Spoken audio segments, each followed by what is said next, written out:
this is, and I'm probably going to offend people by saying this, funnily enough, but this is the logical or illogical conclusion of essentially the woke culture that is infecting us. Now, listen, I'm gonna stand up and say I am, and you guys know from the conversations you've had with me that I'm a liberal, right? I'll stand up and say, here, yeah, right. You know, never guessed. No, yeah, yeah, exactly.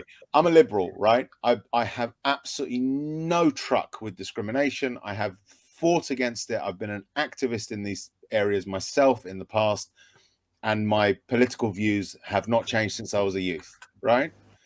But what we're seeing here is essentially fascism, okay?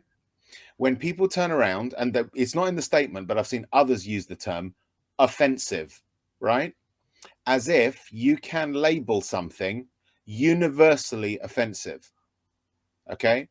That does not exist. There is no such thing as universally offensive. And the proof of the pudding is just go and watch We Are Tottenham TV earlier today. Speak to Brian Daigle, right? Speak to any, I mean, I don't know how many Jewish people I know because I don't think about their race or culture. But if I was, those that have mentioned it to me, I think I know 4 or 5. Out of them, only one has said that they find it offensive in the context that we use it, right? So that in itself already shows that it's not universally offensive. However, it is this march onward to trying to control free thought and trying to control speech before it's even said, okay? The right, I would never deny anyone the right to be offended, okay? If you find something offensive, that is entirely your choice. But there is no objectively true, that's another woke phrase that they love to trot out, even though logically, epistemologically, philosophically, there's no such thing as an objective truth. They love to trot that one out. There is no such thing as a universally offensive term. It is in the eye of the beholder what is or isn't offensive, okay? This statement from the club is a load of shite, okay? Whatever the content, the whole point, yeah, they acknowledge the fact that it was used before, and it was used in terms of trying to sort of show solidarity with those members of our fan base that were being targeted with a horrendous phrase. We turned around and said, if you want to say that to our brothers, you'll call all of us that term, and we will take it and throw it back in your face, you racist motherfuckers. Right? And now they want to fucking defang what we do? No. The club have got no idea about, like I said earlier there, I don't know how to put it though.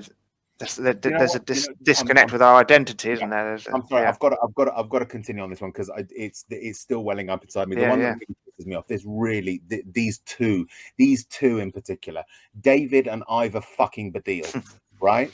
Yeah. David Baddiel turns around and instead of at first, listen, if he dealt with this other thing and then come to us, I would give him a little bit more time. But he, instead of turning around and saying to the fan base of the club that he himself supports, stop making gas chamber noises when you go to Spurs, stop singing Spurs are on their way to Auschwitz before you come and tell me not to use the Yid word, okay? And Ivor Baddiel turning around and saying that Spurs fans have no right to reclaim the word, yeah? As if the word belongs to a particular constituency. Let's say it belongs to Jews. Really? So Jews coined the term Yid, did they? Jews coined a racist term for themselves, did they? And the term Yiddish is a frequently used word within their language. It is a language. Yiddish is a language. No, that's what I mean. They refer to, they use the word Yiddish for their language. So well, no. It's a different language, actually, Gareth. I'll just to correct you. Yiddish is different to Hebrew. Hebrew is the original Jewish language. Yiddish is a combination of Russian, German, and Hebrew that came about in Europe. But the point is that I'm using is they use the word Yiddish within their data. And so therefore. But the point is this: is that no word belongs to anyone or any group. It's a word, right?